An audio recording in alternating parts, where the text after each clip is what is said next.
Kenyans need to be informed on the reason behind the suggestion by His Excellency the President on the PPPs. We have, as I had earlier said, we have a bloated economy, like His Excellency Deputy President always says.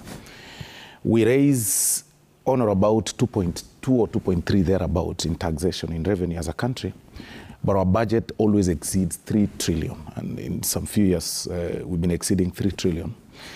And it will shock Kenyans to know that about $1 billion or so goes to salaries, or 1.5 billion. And then another about 500 billion gets to counties and the executives, some ministries and stuff like that. So you are left with about 100 billion. And you haven't done anything yet in terms of development. You haven't done roads, you haven't done water. And that is what my colleague, Senator, says, that Kenyans need to see service deliveries. But where is the money? What you raise? And by the way, as it is right now, and it's just a very sad event, there is no, we don't qualify for lending. Because, if we go outside to seek some debt, then they'll give us based on their terms, because we've surpassed our lending level, because we have no capacity to pay.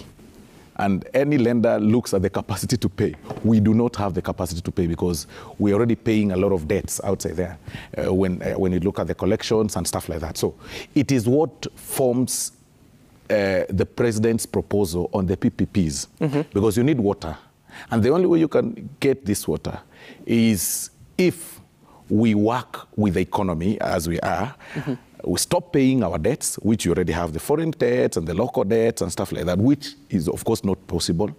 And then we possibly borrow again on high interest, which again will affect the common mwananchi. So what forms the PPP's proposal, in my opinion, and His Excellency's thinking in his own wisdom, is that now, because the Kenyans want water, engage a private person. Engage a person to enter into a PPP with the government of Kenya on a little bit of, some damage, a little bit later after it's done, without really affecting the economy, without over-borrowing, which is more expensive than paying for that service. 20 shillings.